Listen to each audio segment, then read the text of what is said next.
Moving on now, the political tussle between the Congress and Shiv Sena continues for the Sangli seat.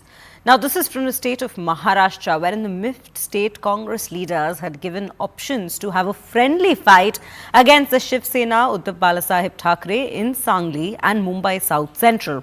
The party High Command has directly said no to the option, and the High Command has also told the leaders that if it approves the proposal of a friendly fight, it would split the anti-BJP votes and will help the BJP candidate to win that seat.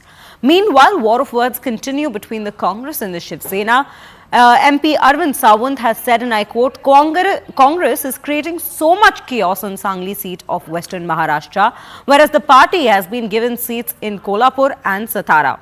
He further said that the Congress is forgetting that only one of their MPs had won in the last elections. These are some of the reactions that's come into the story so far. Let's have a look at them.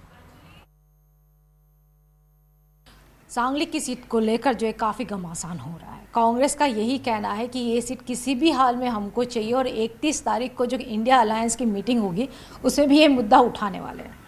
पहली बात, उनका कहने का अधिकार तो सभी को है। पहली बात तो वो कमेटी में मैं नहीं हूँ, तो वहाँ क्या हो रहा है मुझे नहीं पता है, और खुद प्रत्याशी होने की वजह से इतना ध्यान भी नहीं वहाँ जाता है आजकल। अब है उनकी मांग है, लेकिन एक बात ध्यान में रखनी है कि हमने कोल्हापुर छोड़ा, हमने रामटेक छोड़ा है, तो दोनों भी तो हमारी सिटिंग सीट थी ना। अब पश्चिम महाराष्ट्र में सारे जो चुनाव क्षेत्र अगर हम दे देंगे तो शिवसेना के पास क्या रहा? तो कोल्हापुर के 2 सांसद हमारे थे, पुणे में हम ज़्यादा ध्यान देते नहीं थे पहले से। अब रही तो ये आप देखिए ना, पुणे, सातारा, सांगली, कोल्हापुर, सोलापुर थोड़ा दोनों तरफ आता है, तो कहाँ है जगह हमारी?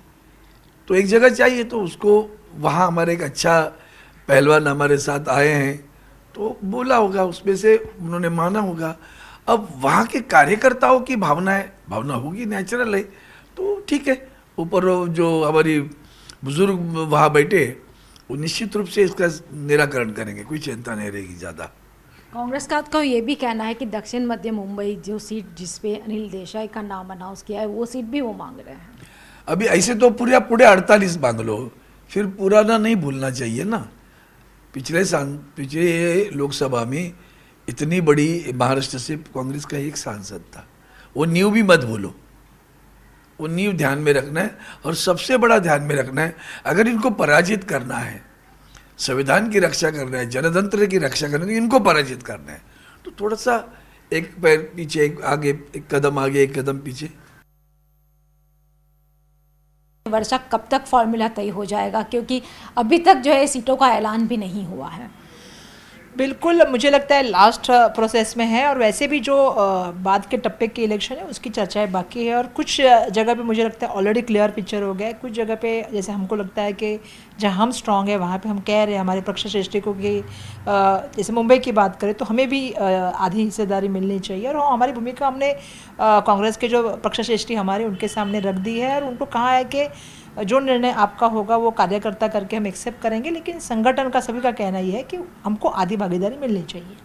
और मुंबई के लेकर क्या है, क्योंकि दक्षिण मध्य की सीट जो है कांग्रेस मांग रही थी, आपका भी नाम उसमें आ रहा था, लेकिन अब बीच में अनिल देसाई का नाम शिवसेना ने अनाउंस कर दिया है।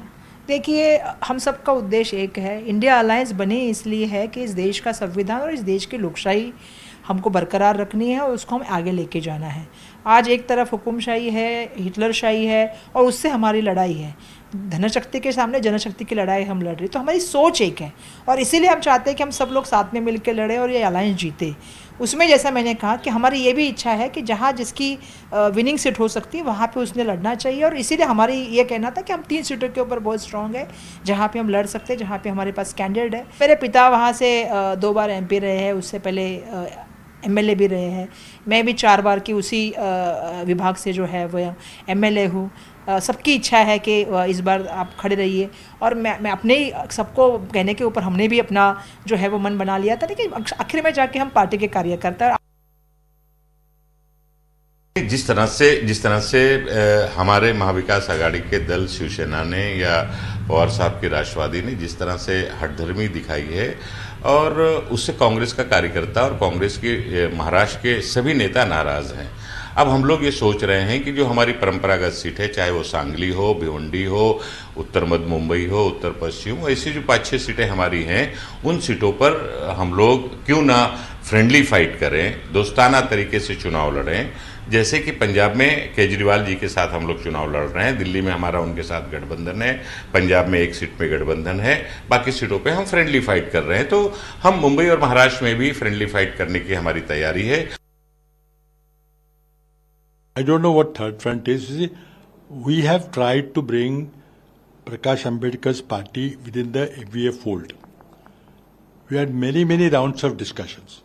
Initially, he was not quite forthcoming. He was beating about the bush. But finally, we came to the brass tacks. We asked him, which are the seats where you have some strength?